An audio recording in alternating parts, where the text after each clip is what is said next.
So today we have a special broadcast because we've got dual purpose recording going on. We have the YouTube channel, this video. We also have simultaneous recording of the Maximize Your Medicare podcast, which is available on iTunes, Google Play, anywhere you listen to podcasts on your phone or over your computer. I'm Jay. I'm the author of Maximize Your Medicare. This is the 2018 edition, available paperback, ebook, anywhere online. Just go to the website, maximizeyourmedicare.com. You'll be able to find it. So today we're going to be talking about Medigap Plan F and Plan G and comparing them. I'm going to be giving you a couple of very important insights on why persons would choose Plan F or Plan G for specific situations. There's some stuff about me. I'm a certified financial planner. You can find my quotes about Medicare matters in the national press. I speak in public a great deal of times throughout the year, various locations, large and small. Most important thing today, not financial advice.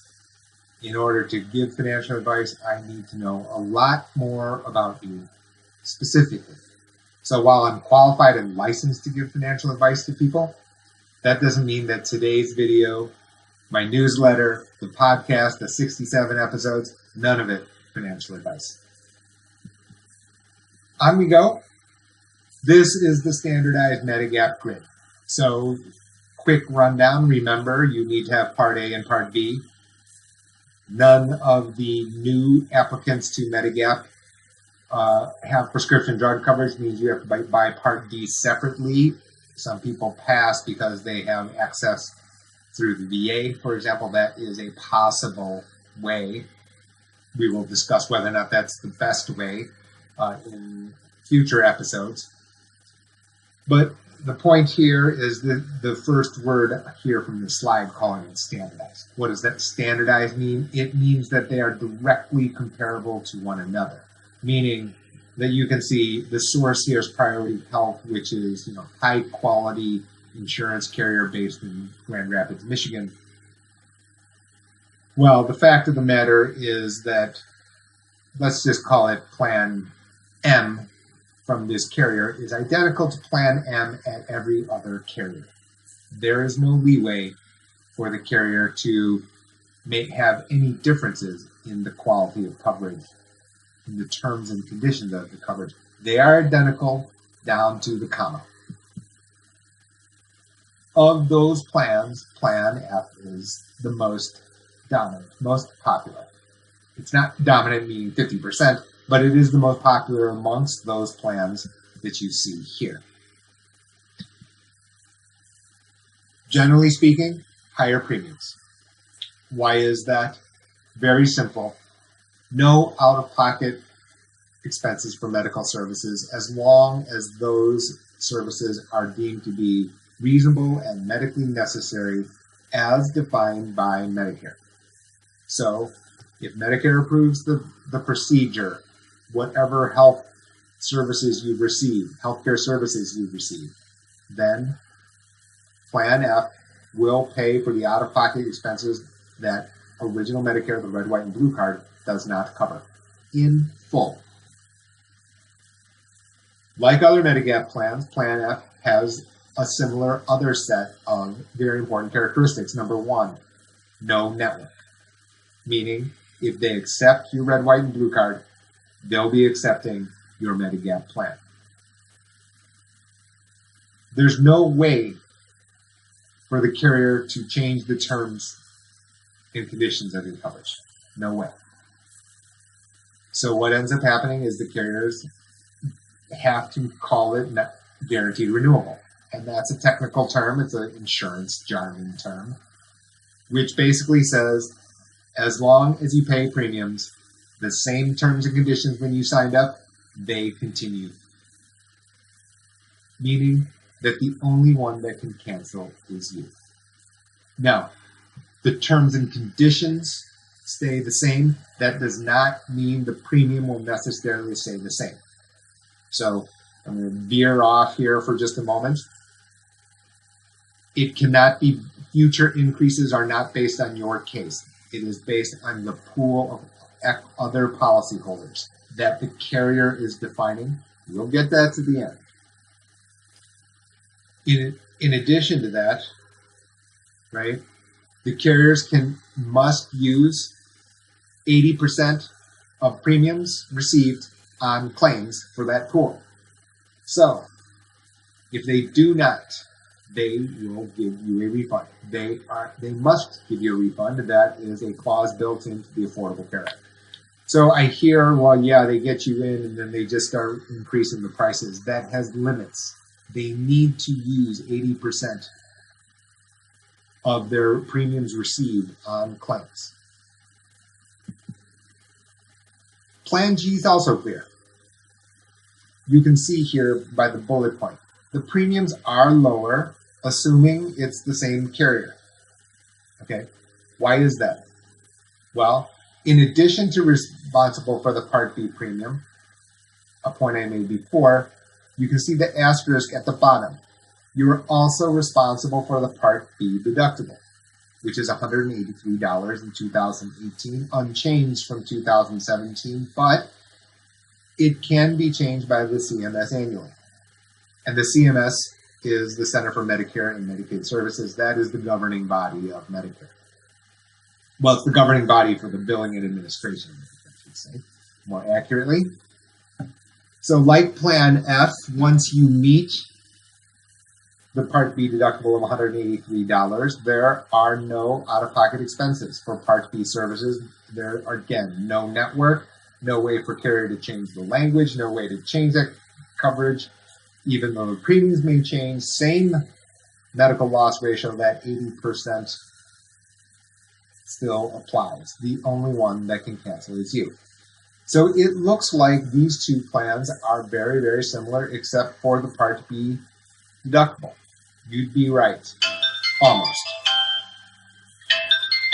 I'm going to have to put that on a pause. So you can see it there. Again, the only thing that is different between Plan F and Plan G is the fact that Plan F covers the Part B deductible. Plan G does not, meaning that you are responsible. Now, not only are you responsible for the money, what they probably should tell you there is you are ultimately responsible for the administration. So this is an exercise you can see sometimes in advertisements when you compare Plan F and Plan G, right? Which is Plan G, $115 a month, and that is a good ballpark. Okay, that is for a male or a female, depending on your location. When you were first turning 65, that is a good number. Okay, now other locations can be higher, but that's because your cost of living index is higher. Right? This is not a nationally identical premium plan. That is not how insurance works. Okay. So you can see under Plan G, you are responsible for the first 183, and if you just divide through by 12, that will allow you to compare Plan F to Plan G exactly. And there it is, $15.25 a month. So if you start with Plan G at $115 and you add the $15.25, you should get a Plan F equal to $130.25. That is almost never what you see. Instead, what you see is a Plan F higher than $130.25. Okay? So you can very easily see that people try to claim very simply, well, it's obvious. It's obvious. Plan G is better value. I should always choose Plan G. And the point of today's video is to basically, like Lee Corso says, not so fast. Right? Because what isn't told here is that you are not only responsible for the $183, you're also ultimately responsible for keeping track that all the other players here are also calculating correctly. and that has errors in it. The chance for error here during the processing of this 183 is not, the chance of error is not zero. Okay? I hope this doesn't happen to you. If it never happens to you, what ends up happening is, yes, you can just keep the difference between Plan F and Plan G. I totally agree with that. And from that, yes, the advertisements you may see or receive in the mail, yeah, that can be absolutely the case. However, it fully presumes that the billing process has gone smoothly. Practical reality tells you it can be different. Let's take a quick look. So, a very important part of Maximize Your Medicare is our sections. They're anecdotal evidence, they're anecdotes, they're stories called This Happens, and this certainly happens. So here's what can happen. The healthcare provider, your doctor, the billing office, blood work analysis lab, submits your bill to Medicare first, right? Medicare primary. They send it with the wrong code. Possible. Now, what else can happen? The right code gets sent. CMS makes an error. Well, I'm not throwing stones here, right? It doesn't matter to you. Well, it does matter because it just complicates your life to resolve the situation. But my point here, there are multiple ways that errors can be made. And let's just take a look and see what happens. And I'll give you a very simple example. So now let's just say you go to your general practitioner for an office visit and they magically charge you $183. It's clear. And it's January 2nd. It's very clear. If you have Plan G, you are responsible for $183. Right? Okay. And then you need to go to a specialist and they charge you $250. Okay? So what can happen here? Let's say the primary care physician has submitted correctly at 183 to the CMS. But for whatever reason, somewhere, somehow, CMS doesn't correctly record and credit you towards the Part B deductible. And then you go to the second doctor, the specialist, at $250. In that instance, there's no way for the specialist to know. All they know is they've submitted to CMS, and CMS hasn't paid them anything, and as a result, the bill comes to you. So you can see it there in my bullet points here, right? The next healthcare provider bills Medicare. Medicare, for whatever reason, doesn't think that you've satisfied the Part B deductible, meaning you're responsible for the 183 out of that 250. You thought, hey, look, I've paid the 183 from the primary care physician. You think you're covered and that the Part B deductible is satisfied. So you believe you are not responsible. So now you can see. Right? Medicare doesn't, the specialist thinks you're responsible. Your Plan G provider also thinks you're responsible. You think that your carrier, Medigap carrier, is responsible. Your Plan G carrier is responsible, according to you, because you've satisfied 183. Instead, what ends up happening? You start getting bills from doctor number 2. And in extreme situations, the specialist office, they turn you over to authorities. Authorities meaning services to collect on medical debt. This kind of thing happens. This happens. Okay? And so in addition, so you can see it here, this conflict doesn't exist under Plan F. Why? because you're not responsible for 183 right from the jump. So as a result, since you're not responsible for 183, you're also not responsible for 250. Your Plan F carrier is responsible for everything, period. Your Plan G carrier, who can be the same carrier, they're going to rely on the fact that you have paid the 183, the Part B deductible, and that you have paid it, and that CMS knows it, because the carrier is going to call up the CMS. They're not going to physically call it. You understand my point. They're going to reach out to the CMS and verify that you have satisfied the Part B deductible before it starts paying doctor number 2. Well, in this instance, they meaning the insurance carrier, they call the CMS. CMS says, no, patient has not satisfied the Part B deductible, meaning that the insurance carrier is not on the hook for anything yet. The idea that this happens is ignored, or I'm not really sure.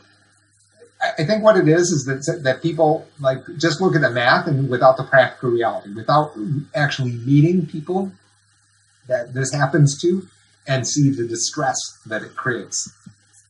So now we have a new math, and I probably reshot this video 10 times because of so many errors and trying to get the marbles out of my mouth. So I'm not going to redo it here, but this has a typo, but the principle is correct. Meaning, let's just take an easy example. Plan G, $115 a month, like before.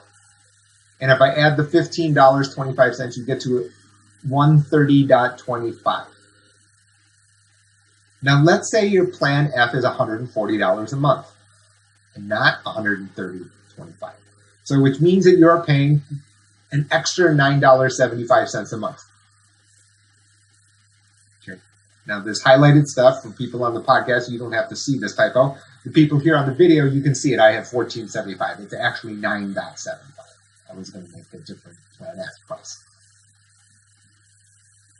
So it looks like Plan F is $9.75 extra on top of the equivalent of Plan G when I add the Part B deductible. But because of this example here,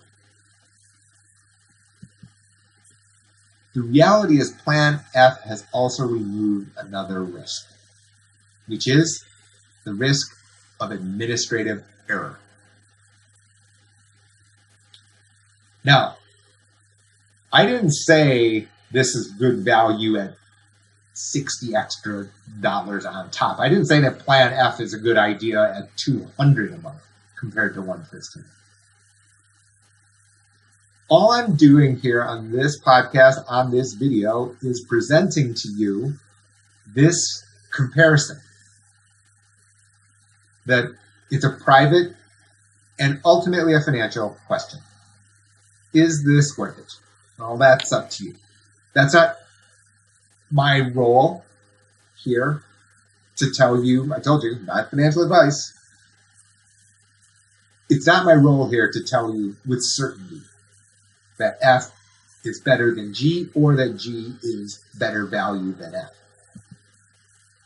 Because your individual situation can be wildly different. Let's just say you're on Plan G. You never go to the doctor. You go to him or her once a year, right? So you don't meet the Part B deductible because there's no need. So in fact, you're saving a lot more. Well, yeah, okay. Today, that is the case. If you can say that for certainty forever, well, bless you. I hope so. Okay? In which case, your actual savings is a lot higher than the $9.75. It's $9.75 plus all those years you did not meet the Part B deductible. Okay, fine. Agreed. But for others, that's not the case. Right? So first of all, just what I've described here, just to avoid this situation entirely, this $9.75 a month, they pay. They pay. It's not worth, I don't know, half a bottle of wine. Well, I guess it depends on what. I guess if it's wine in a box, I guess it's, half a box of wine a month. Okay. For some people, that's up to you to decide whether or not it's a tax. So that's why I call this video and the title of the podcast as "The Difference Should Be Thought of as Convenience Tax." For some other people, it's a lot more serious than that. Who are you? You have a medical history and a situation which you know with certainty is going to require ongoing medical service. Who are you? Incurable disease. Part B injectable medications, where you not only need to have blood panels, diagnostics, doctor's visits, specialist visits, and ongoing monitoring. And the simple reason is common sense tells you. I go to the doctor 5 times a month. I go and have a test once every 3 months. The chance of this mistake here is higher. That's it. You don't need to know anything about insurance. We don't need any of those ridiculous letters after my name, Ivy League degree. None of it matters. All you need to have is some common sense here. I go to the doctor 5 times a month. Right? Practical reality tells you the chance of an administrative error and the ability for you to unwind that administrative error can be way too high. Why all of a sudden people want to call me? Sometimes people don't call me for days. It's crazy. Now they call twice within the same 20-minute podcast. Okay, so anyway, now you have this pre-existing condition. What else? What other situations? I detest administration. There are some of you out there. I want to get a piece of paper from the doctor's office, and I want that thing to say 0. 0 across the board. And only when it says something that isn't 0 do I know there's a mistake. That's Plan F. Okay? Under Plan G, you've got to administer the 183. Okay? And as you age, you may not have the support system in place to help you administer the 183. Okay, that's a real thing, right?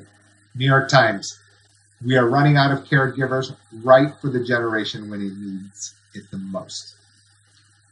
I'm going to swerve over one extra point here on this, which is, yes, you can have an adult-age child who is helping you. Okay. The issue here, on top of, well, first of all, that's a blessing. Of course, we all know that, right? If you have an adult-age child willing and has the time to help you, that is great.